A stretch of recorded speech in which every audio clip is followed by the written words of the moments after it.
It is considered by some to be the most beautiful city on Earth, the most romantic, the most mysterious. Once a global military power, its commercial success enriched it beyond imagining.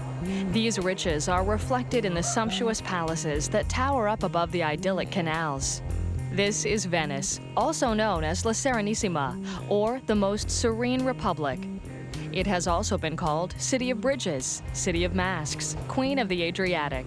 Aside from its many nicknames, Venice is a captivating city that has been bewitching visitors ever since it rose from the lagoon of the Adriatic Sea in the 6th century. Come along with us to explore this breathtaking city. Then we'll go see two of the landlocked jewels in the crown of this region, the cities of Padua and Verona. On board the Michelangelo, we'll start our dream cruise in the most romantic city in the world, Venice.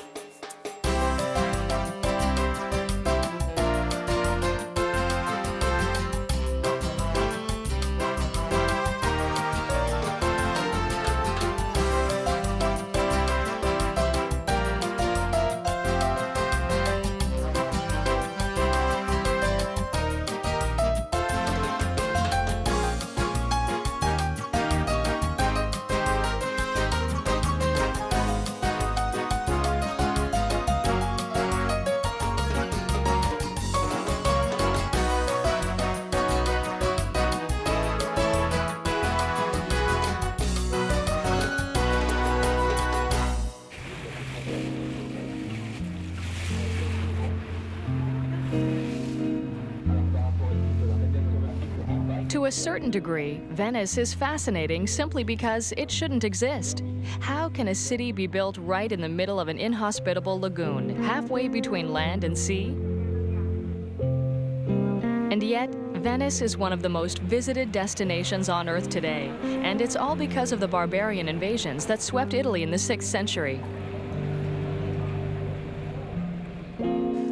The region's inhabitants found refuge on the lagoon islands and, faced with relentless threats, built permanent homes there. These are the humble beginnings of the Republic of Venice, which later became a major maritime power of medieval Europe. We'll get to explore our cruise ship a bit later on. For now, we have time to look around, drinking in the sights of what is known as the most serene republic.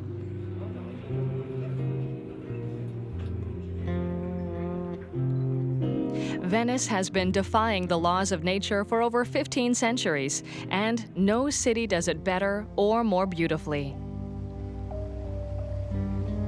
Exceptional palaces, fabulous piazzas, museums overflowing with treasure, and works of art are everywhere in this city, which is itself a work of art.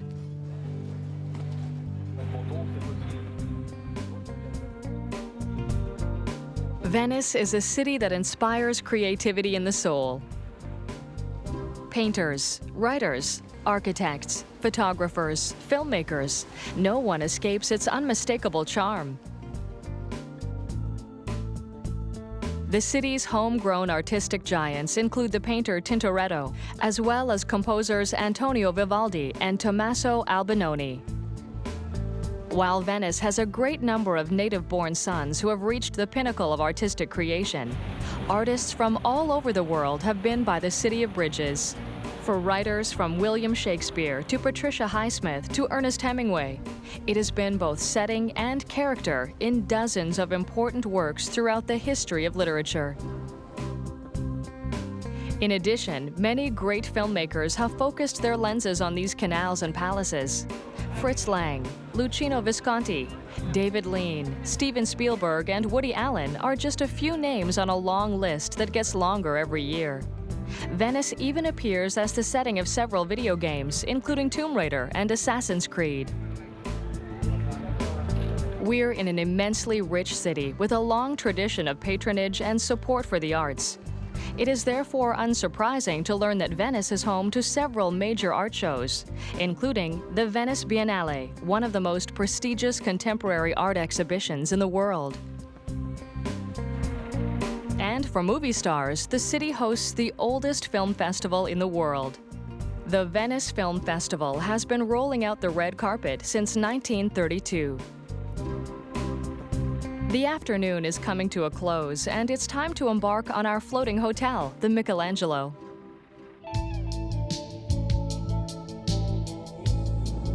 "110 meters long, with 78 cabins, it can comfortably accommodate 158 passengers. We're warmly greeted by the Quasi-Europe staff, who welcome us on board and hand us our cabin keys. The first contact with our vessel and its onboard staff is a good indicator that we'll be spending some lovely moments together over the next few days.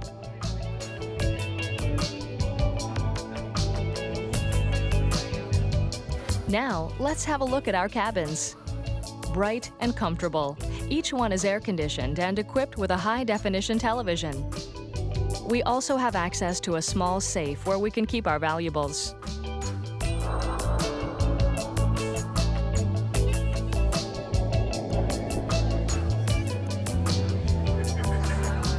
After looking around the ship, we're invited to the lounge to meet the crew.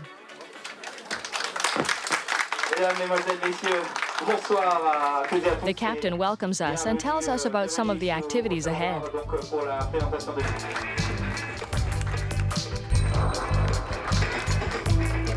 After introducing the onboard staff, he hands the mic over to the head chef, who tells us what he has in store for us this evening.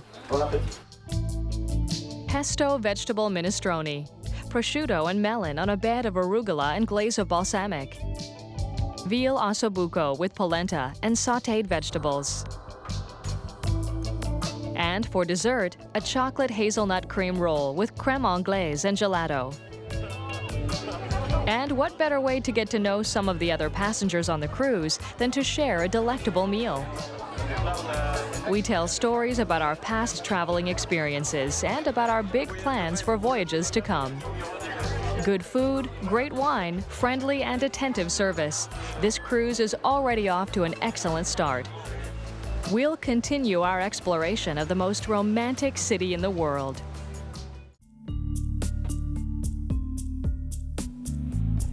The sun rises on the most serene republic of Venice. We're on board the Michelangelo, and we're all quite eager to get out there and begin our exploration of this famous lagoon city. For some of us who have been planning for this day for a long time, it's like a dream come true. But before heading out to discover the legendary city, let's make time for breakfast. The cooks have prepared a wide selection of foods: coffee and tea, fruit and yogurt, pastries and eggs. There's something here for everyone. And the relaxed atmosphere in the dining room is a sign of an excellent day to come.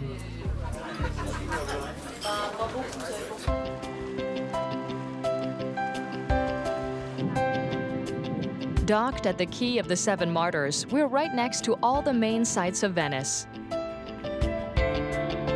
A few minutes walk and we're already at the heart of the city, the entrance to the stunning St. Mark's Square. While we have all seen this landmark piazza in photos, paintings, films, and on TV, seeing it in person for the first time is an inspiring moment. St. Mark's Square is the historic heart of Venice. The city was governed from the Doge's palace, and St. Mark's Basilica is one of the most spectacular religious buildings in all of Italy. Unfortunately, its splendor is somewhat hidden today by the restoration work being carried out. Since its inception in the 6th century, Venice has faced a near-continuous stream of challenges: barbarian invasions, wars, flooding, pollution, and now pigeons. The birds have become a real problem as their corrosive droppings cause damage to the buildings. But through the various threats, the municipality has always found practical solutions. Buildings are being restored in an effort to preserve this extraordinary, timeless city. The square is named after St. Mark the Evangelist, whose relics are kept in the high altar. The story of these relics is really quite incredible, involving thievery, intrigue, and a quick escape. At the time, it was important for major cities to be associated with a saint, as was the case with Rome and St. Peter. The body of St. Mark lay in Egypt, but of course the Christians in Alexandria refused to give it up. Two merchants from Venice stole the saint's body and hid it among their cargo of pork so that they wouldn't be searched by the Muslims who guarded the Alexandria gates. St. Mark has always been symbolized by a winged lion. The symbol appears all over the city, including here atop St. Mark's column, at the base of which were held public executions.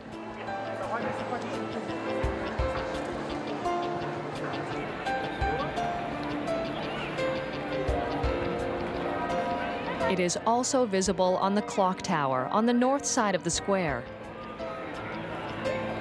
Just below the lion, on each side of the statue of the Virgin, the time is indicated with movable panels like on a modern watch. But this clock's technology dates back to the late 1400s. It is said that when the clock was completed, its creator was to ensure that he wouldn't go on to reproduce the design elsewhere. To take a break and appreciate the ambiance of St. Mark's Square, we find a table on the terrace of Café Florian for a coffee and pastry. Opened in 1720, this is the oldest cafe in Venice, with a house orchestra that plays great Italian classics for its clientele. Café Florian is tucked under the arcades of the Procurati Nuove. Built in the 17th century, this was the home of the procurators of the basilica. It faces the Procurati Vecchi, or Old Procuracies, which was built a century earlier. The two buildings are connected by the Correr Museum, which stretches across the west end of the square and was built during Italy's occupation by Napoleon. We leave the square to wander through the surrounding streets and canals. The city is made up of 100 little islands connected by 400 tiny bridges. The houses, palaces, and churches are built on thousands of wooden piles sunk into the seabed below. Entire forests have been swallowed up by this lagoon. Venice's builders have had to search as far afield as the Alps to find wood for construction. We are now approaching the Rialto Bridge that spans the Grand Canal. The Grand Canal is the biggest and widest canal in the city and functions sort of like a main street, if streets were made of water. This is where the aristocracy and rich merchants constructed their grandest palaces, the oldest ones dating back to the 12th century.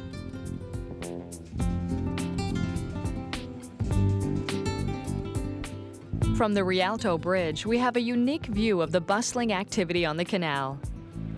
Buzzing with vaporettos, gondolas, and taxi boats, the Grand Canal has been the life of the city ever since Venice rose out of the lagoon. At the end of the day, the passengers return to the ship. The captain has invited us up to the deck for an aperitif and to admire the splendid sunset over the lagoon.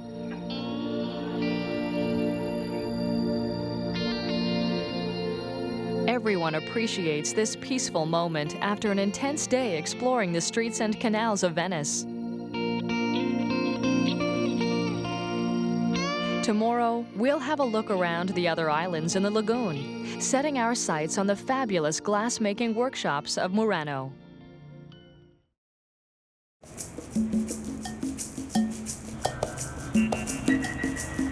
Another beautiful day begins with the sun rising over Venice, the most romantic city in the world. We're on board the Michelangelo, ready to begin our tour of the lagoon. On the program today, the Venetian islands of Murano and Burano.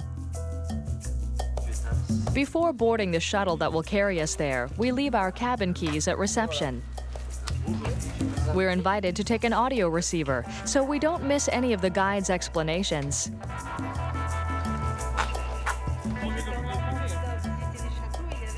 As our destinations are quite close to Venice, we'll take one of the numerous shuttles that cross the lagoon every day.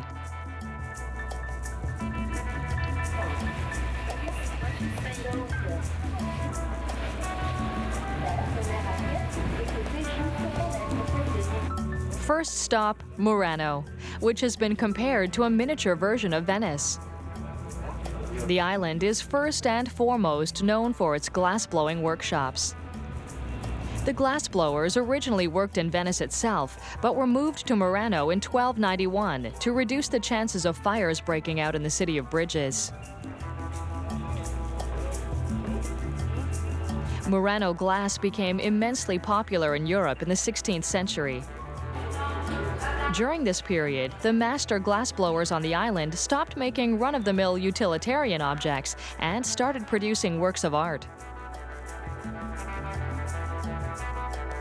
They came up with bold, never-seen-before designs, including sculptures, vases, and bowls of colored glass, encrusted with enamel and decorated with gold.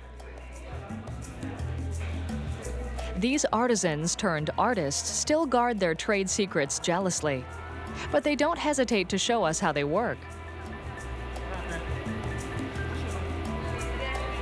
A visit to the Murano glass factories is an indispensable part of any trip to Venice. Despite the intense heat radiating from the furnaces, seeing these grand masters at work is an eye-opening experience. The golden age of Murano glass came to an end in the 18th century with the appearance of the much less expensive Bohemian crystal. A large number of glassworks closed their doors, but those that remain are keeping up the tradition and continue to produce little miracles every day. For art lovers who wish to bring home a souvenir, it's recommended to buy products that carry the signature Murano label, and to be cautious of prices outside the glass workshops. The fewer euros it costs you, the more likely it was made in China or Taiwan, or so the popular wisdom goes.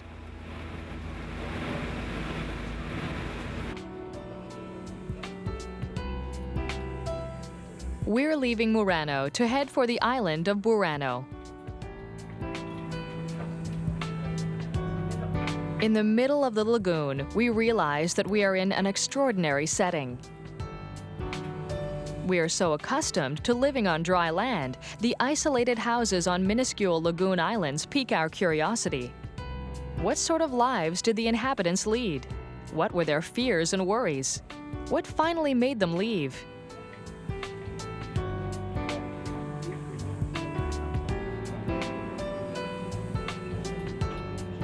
Of all the Venetian lagoon islands, Burano is the most easily recognizable because of its colored houses and its bell tower, which leans distinctly to one side.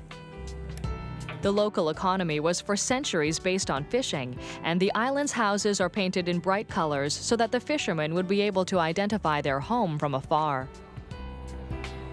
It is also said that the vivid colors were to distinguish the houses of Burano locals from those of exiled Venetians, who were obliged to paint their houses white. We're in a small village. There are no palaces, no spectacular religious monuments. We're not here to run around looking for sights, but rather to take pleasure in strolling through the colorful streets, appreciating the island's calm atmosphere. The contrast between peaceful Burano and bustling Venice is striking, and our visit allows us a glimpse of another side of life in the lagoon. Like the glass of Murano, the lace made on the island of Burano was extremely popular in 16th century Europe.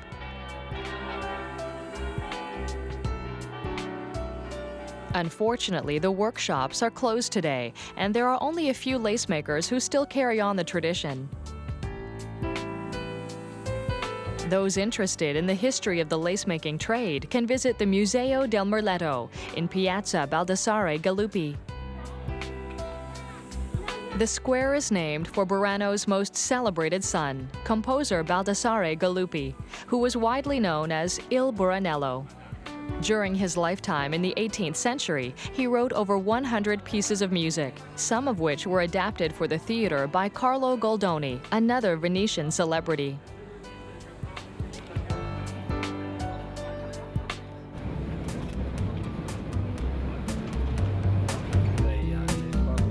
Back on our ship, we can relax in the lounge before dinner.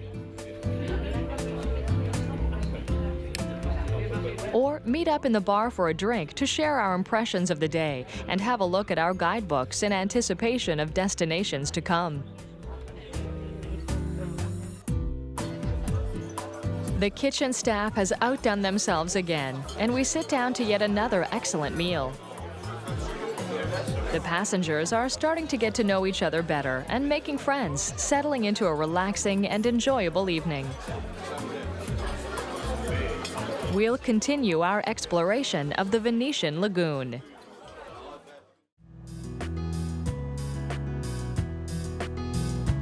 On board the Michelangelo, we're navigating through the waters of the Venetian lagoon. After leaving the Quay of the Seven Martyrs this morning, we're heading south. It's about 25 kilometers to Chioggia on the shore of the Adriatic Sea. It gives us the chance to spend some time up on the sun deck, watching the lagoon go by.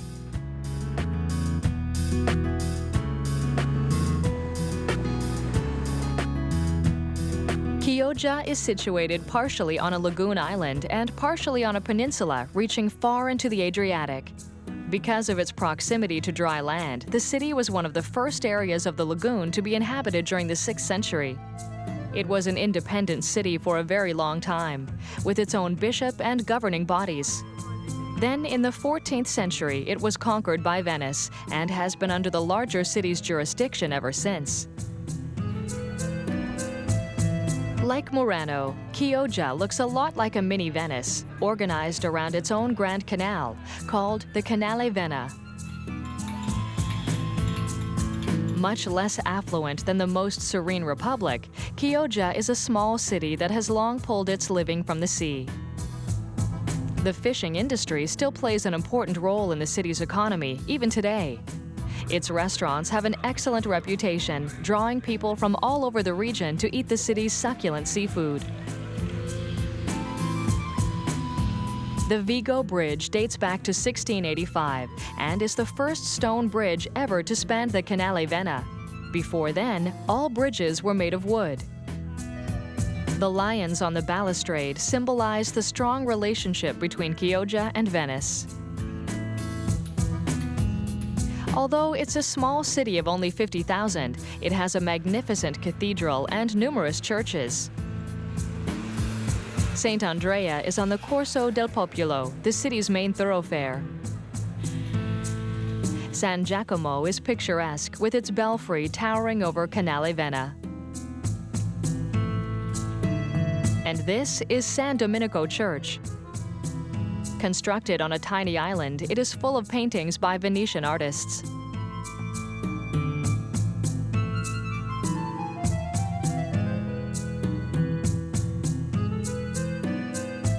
This one of St. Paul is one of the last works ever painted by Vittore Carpaccio, a 15th century painter. The church is a magnet for art lovers. And here is a statue of the famous Carlo Goldini, with his signature sense of humor quite palpable. The prolific 18th century dramaturge lived here in Chioggia for 5 years and ended up basing one of his most piquant comedies here. Called Il Baruff Chiozzote, or Brawling in Chioggia, the play describes life on the island with humor and tenderness. For Italian theater aficionados, it's a play that shouldn't be missed if you ever get the opportunity to see it. Chioggia is the last visit on our tour of the Lagoon Islands. After a lovely stroll through the charming streets and canals, we return to our dock, right near the heart of Venice.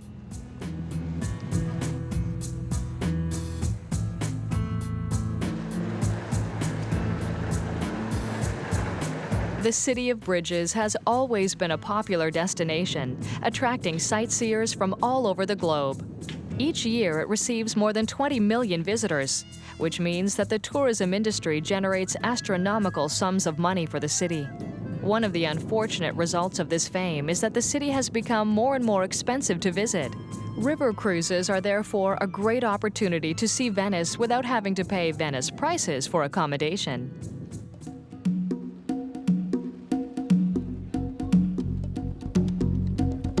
We've seen it in the daytime. Now it's time to explore it at night to really understand Venice's allure. Like in any city in the world, the best way to get around is to use public transportation. We buy our tickets at the counter, board a vaporetto, and off we go up a canal. Venice feels radically different at night. As we make our way through the maze-like canals, we come to understand the magnetism of the city. Although the weather was clear today, it's not hard to imagine the city swathed in fog during carnival season, the canals filled with masked celebrators.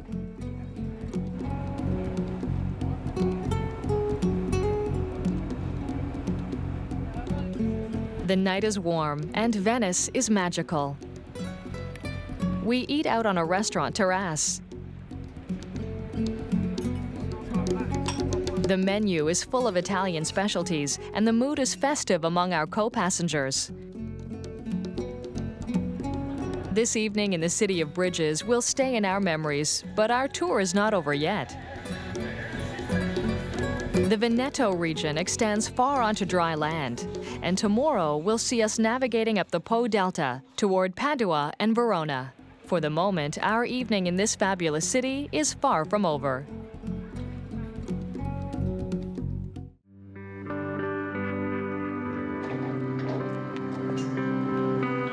It's 5 in the morning in the port of Venice. Although the sun is not up yet, the Michelangelo's crew is already preparing to cast off. Not many of us are awake for our departure, but for those of us who are already up and about, the sunrise over the lagoon is a magical moment.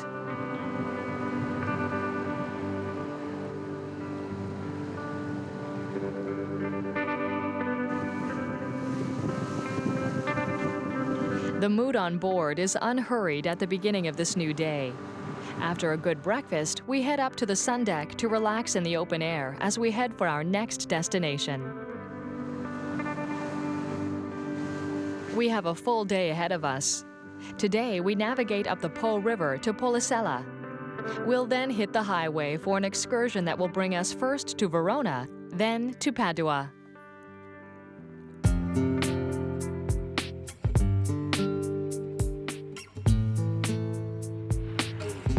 Here we are in Verona, a city that has been called the most beautiful in Europe.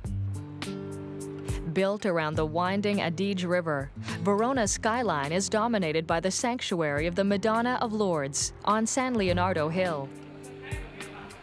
The city has made remarkable efforts to preserve its rich historic heritage, evidenced by the large number of monuments from the Roman era, the medieval era, and the Renaissance.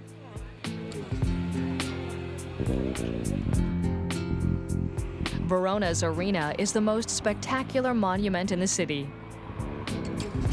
Better preserved than the Colosseum in Rome, this structure dates back to the 1st century and can seat almost 30,000 spectators. In Roman times, the venue was used for gladiator fights and sporting competitions. While an earthquake in the early 12th century caused serious damage, the arena has been restored several times since that period, first during the Renaissance and then more recently during the French occupation under Napoleon. Since 1913, the arena has been home to the Verona Opera Festival, which draws opera lovers from all over the world. In the summer, the arena calendar is packed with several shows every week, hosting performers from Paul McCartney to Radiohead. The site is enchanting, the acoustics exceptional. In summer, it's common to see set pieces in the street as the venue sets up for the next show.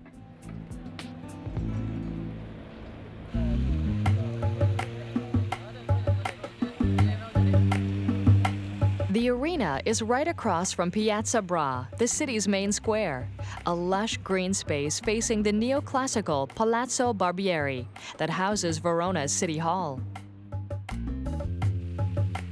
In the middle of the square, a pleasant park gives us a place to relax in the shade and admire the Fountain of the Alps.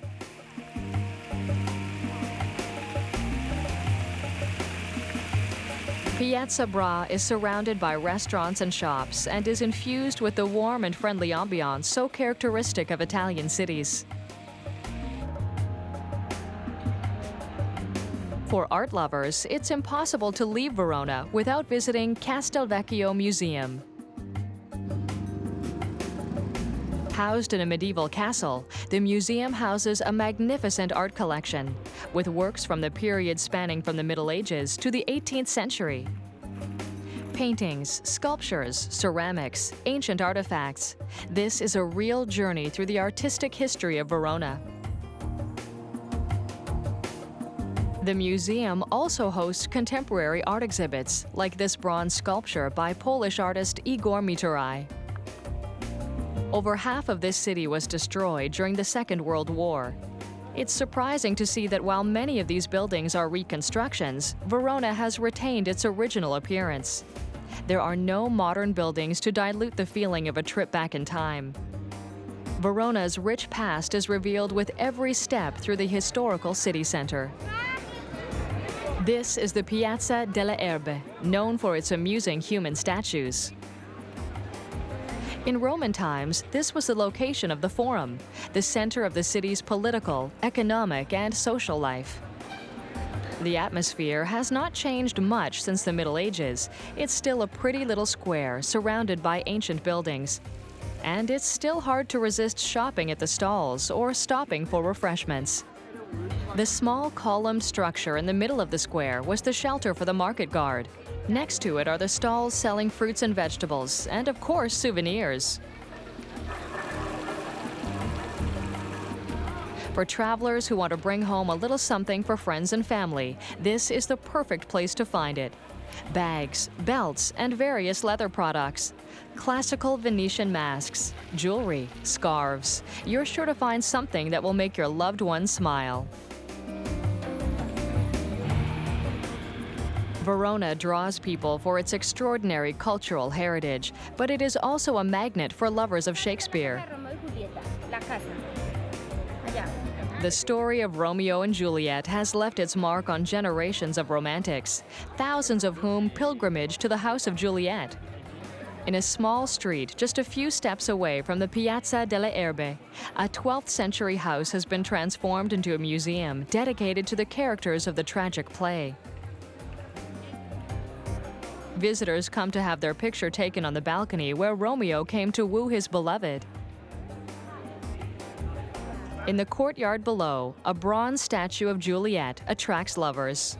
It's said that you only have to caress her right breast to be assured of eternal love.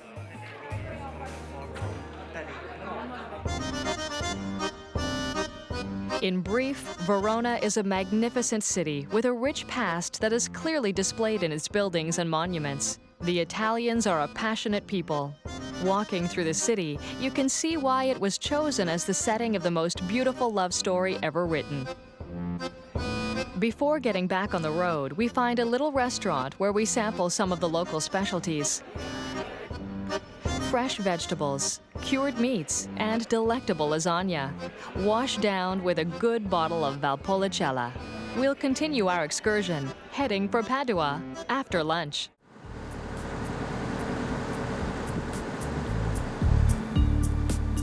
We left Venice before dawn today to travel up the Po to Policella.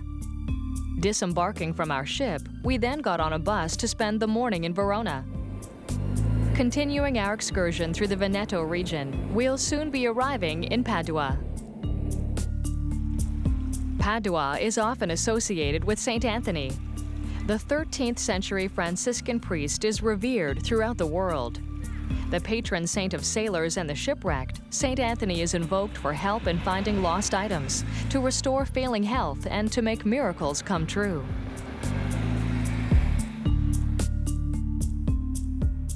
Padua is a lively city only 40 kilometers away from Venice.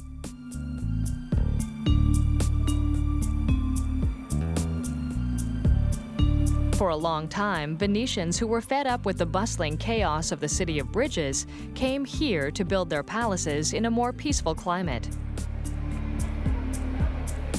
These architectural wonders are on display as we walk through the streets.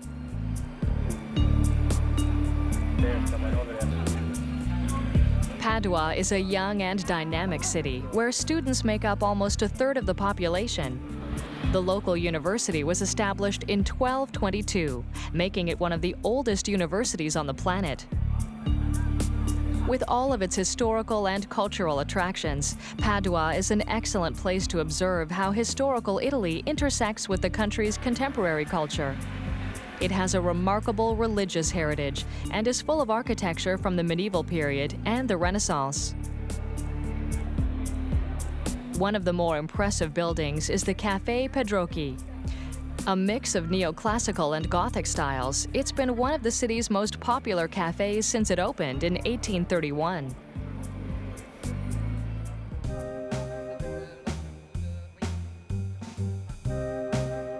Prato della Valle, which means the Field of the Valley, is the largest square in the city. Since pre-Roman times, this is where the markets, fairs, and large gatherings have taken place. The square was completely refurbished in the 1990s to give it the look it has today. Vehicle traffic was eliminated, making the square a completely pedestrian space. And since its transformation, the square has become a gathering place for students and families. Concerts here frequently attract tens of thousands of spectators. The statues scattered through the Prato della Valle are fairly original. Erected in the 18th and 19th centuries, they portray people who have played an important role in the civic and cultural life of Padua, including many professors, soldiers, politicians, and artists. After a long stroll through the streets of Padua, we get back to our ship in the Policella port. This excursion through the Veneto region has been full of discoveries, making us eager to return here on future trips. While today gave us a good overview of what the region has to offer, we'd like to come back to search out more of the area's hidden secrets. Back on board, we find a seat in the ship's lounge. Today being the last day of our cruise, the captain has invited us to the traditional gala evening, which begins in a promising manner with some lighthearted games that call on each passenger to contribute their own special talents. After an aperitif, we settle into an exceptional meal.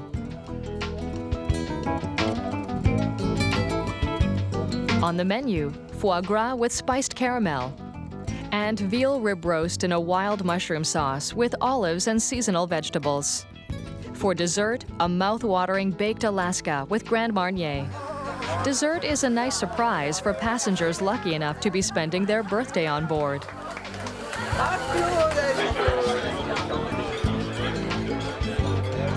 Throughout the cruise, the onboard staff has taken excellent care of us, providing impeccable and friendly service. Tonight, however, we find out that they have many other talents as well.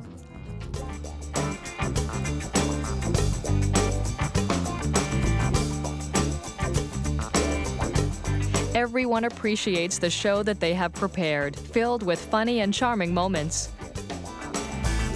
The passengers are also invited to participate, and as the evening unfolds, everyone starts to cut loose. Tomorrow morning, we'll return to Venice for one last wander through its canals.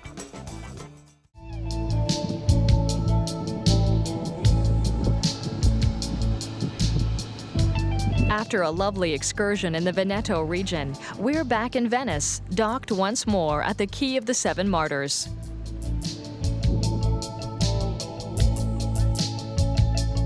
As we're right nearby, we head for the Grand Canal as soon as we get off the ship.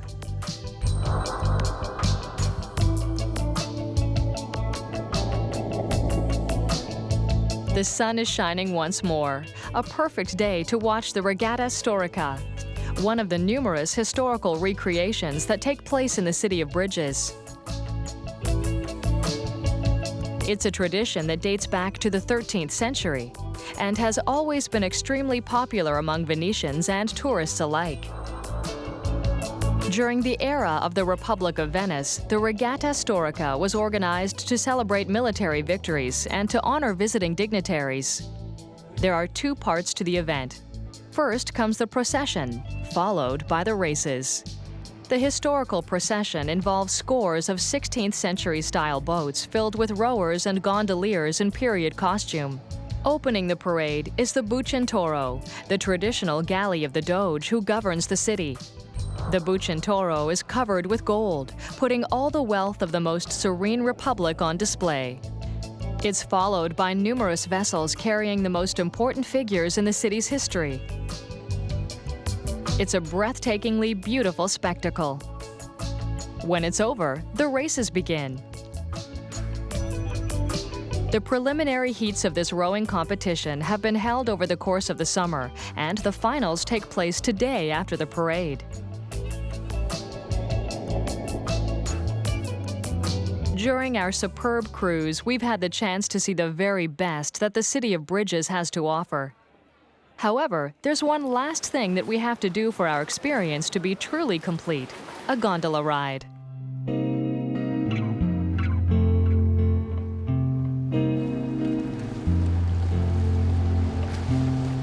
Gondolas have always been a symbol of Venice.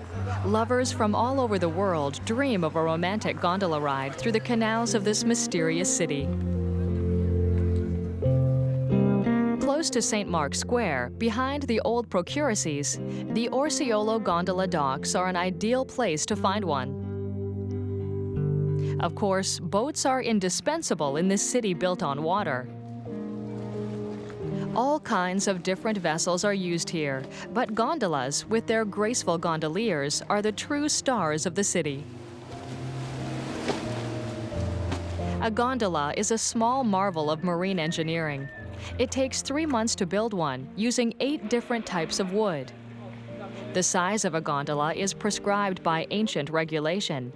The vessel must be 11 meters long and 1.5 meters wide. Gondolas were originally painted in bright colors, but in the 16th century, another regulation required that they be painted black. The dark color only makes the various embellishments that each gondolier adds to his vessel stand out even more.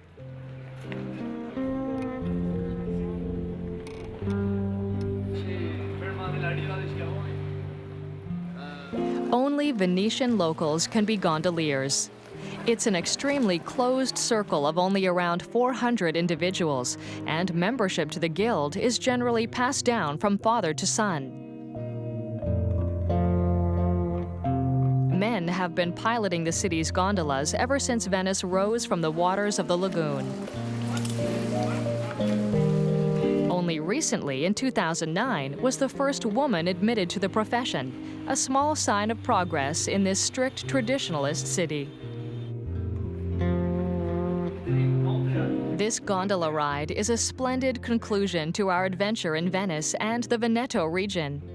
These past few days in the most romantic city in the world will remain engraved in our memories, and we're already looking ahead to our next dream cruise.